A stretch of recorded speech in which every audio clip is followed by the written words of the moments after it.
stade yari yubatswe imyaka ishika kuri 3, no kuvuga ama inspection atandukanye yaragiye araba.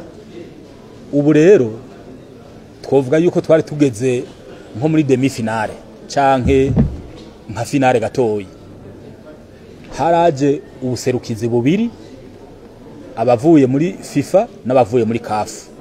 No kuvuga FIFA yaje kuraba yuko ujya musezero ukwije amategeko.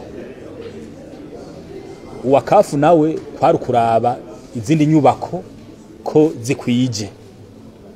Rero icyakozwe abantu ngira ngo batatahuye neza n'urupapuro rwatanzwe na FIFA. FIFA yatanze urwandiko certificat ivuga yuko ijya pelouse synthétique ikwije amategeko, ko guhakinira bishoboka. Mugabo bitandukanye no kuvuga ko stade iri homologue, ariko pelouse irakwije ibisabwa n'amategeko. Uwa CAF nawe yaraje aragira inspection yiwe, arabona yuko ibibura ahanini ari equipement. Inyubako muri rusangi ni sawa, mugabo ikibuze ari equipement.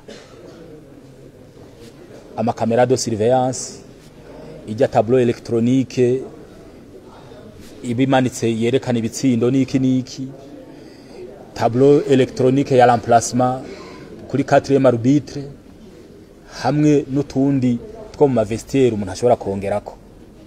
Nari nabivuze mu nama nka ubwiherero bw'abarubitre babigeme mu gihe trio arbitrale yoba ivanze abigeme n'abahungu ntibahurire ahantu hamwe. Ivyo navyo no gushiramwo utuntu tworoshe gose, nta kintu rero novuga kidasanzwe. Rero stade ntiri homologue. Ico novuga kiri homologue niyo pelouse.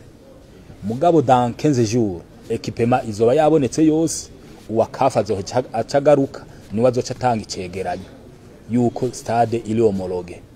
CAF rero niyo yomologa ama stade, si FIFA.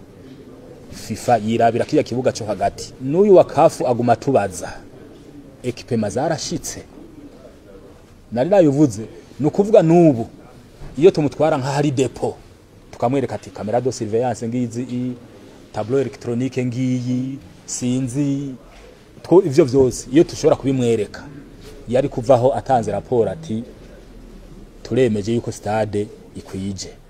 Mugabo nikimenyamenya kandi ko ibintu bimeze neza, niyo stade twatanze tuzokwakirirako kesa swa ma club champion canke equipe nationale mwizi competition buca zeba mu kwicenda.